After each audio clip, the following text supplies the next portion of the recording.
Organisasi Buruh. Sentral Organisasi Buruh Seluruh Indonesia atau disebut SOBSI adalah Federasi Serikat Buruh Permanen yang pertama kali dibentuk di Indonesia. Didirikan pada 29 November 1946, SOBSI terlibat aktif dalam revolusi kemerdekaan Indonesia dan merupakan serikat buruh terbesar di negara tersebut selama keberadaannya. Organisasi ini terkait erat dengan Partai Komunis Indonesia dan keberadaannya menjadi terlarang setelah masa Orde Baru. Kongres SOBSI di Malang tahun 1947. Serikat Buruh Belanda Bloksil berbicara pada Kongres SOBSI tahun 1947. SOBSI didirikan di Jakarta pada tanggal 29 November tahun 1946. Federasi Serikat Buruh pertama yang muncul setelah Perang Dunia Kedua. Sekitar 600-800 delegasi berpartisipasi dalam Kongres Malang. Sebagian besar dari mereka berasal dari Jawa.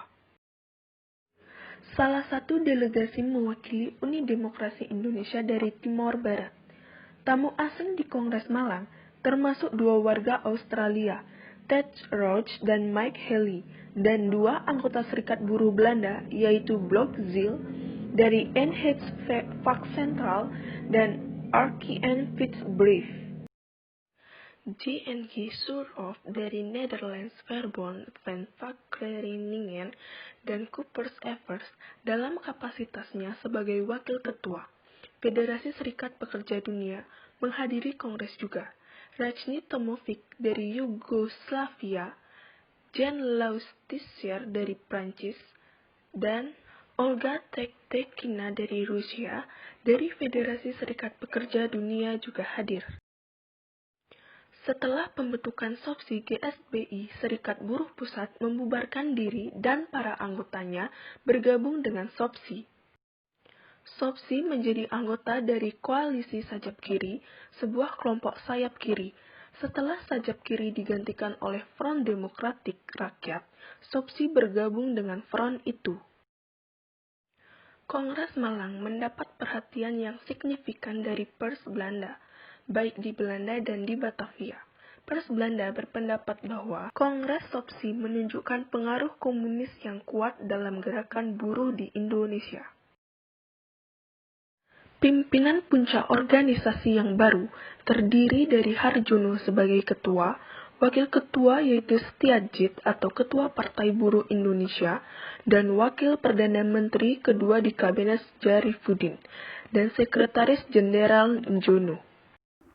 Hingga terjadinya pemberontakan Madiun dan pemberontakan komunis pada September 1948, SOBSI adalah kekuatan buruh yang relevan di negara ini.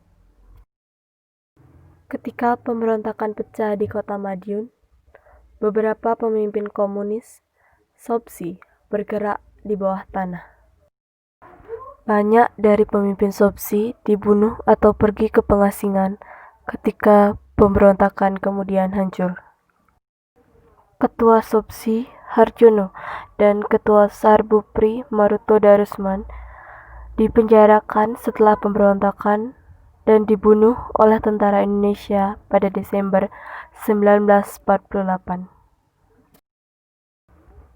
Kegiatan operasional SOBSI akhirnya ditutup oleh tentara Indonesia.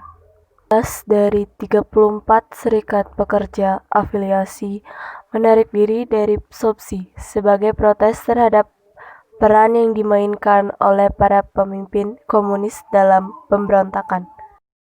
Namun, SOBSI secara resmi tidak dilarang sebagai organisasi tidak begitu mendukung pemberontakan. Sorry, jelo I love